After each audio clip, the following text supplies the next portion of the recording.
the Bases Conversion Development Authority is eyeing other sources of funds for the modernization program. The full report from Jonathan Llanes.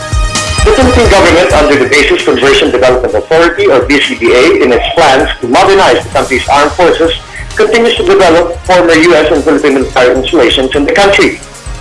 In a media tour for Baguio-based journalists, the BCDA explained the developments being done by its subsidiaries in former military installations like Camp Johnny in Baguio City as a special economic zone. The Bataan Technological Park Incorporated, that was once used as a Philippine refugee processing center in the 70s and 80s for refugees coming from war-torn Vietnam, have now been turned into a nature and theme park. Commodore Amado Sanglay explained that among these facilities to be seen here are Buddhist monuments made by the refugees, sports and leisure facilities, aside from conference centers for team building activities. But this used to be a refugee camp. I don't know how we were absorbed, but I think it's very visible. As you can see, the developments here, we are far different from the subsidiaries, from the former bases and camps, because all of these camps and bases, it was assumed by the national government, practically all the infrastructures, building infrastructures, utilities and facilities are intact.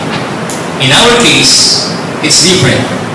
We started from scratch, from a refugee processing zone that was later on abandoned in view of the departure of the refugees. Aside from this, a chapel in memory of the Blessed Pope John Paul II, who held the field mass here in 1980, is now in the stage of construction. A boat used by the boat people, as they were called at that time, is the main attraction of the park's museum, aside from memorabilia and photos of the refugees. What we used here were just recycled materials. You cannot believe this, perhaps.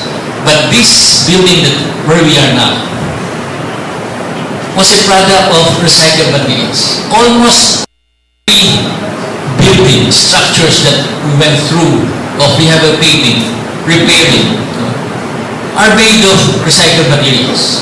And we are just very proud and happy to tell this to you that on our own, even a small amount of funds, because of the malasakit, being resourceful, innovative, etc., we were able to transform PTVI of what you see now. The developments being done here now is an example of government's positive plans beneficial to the armed forces and the Philippine government. From the city of Baguio for the People's Television, Jonathan Llanes.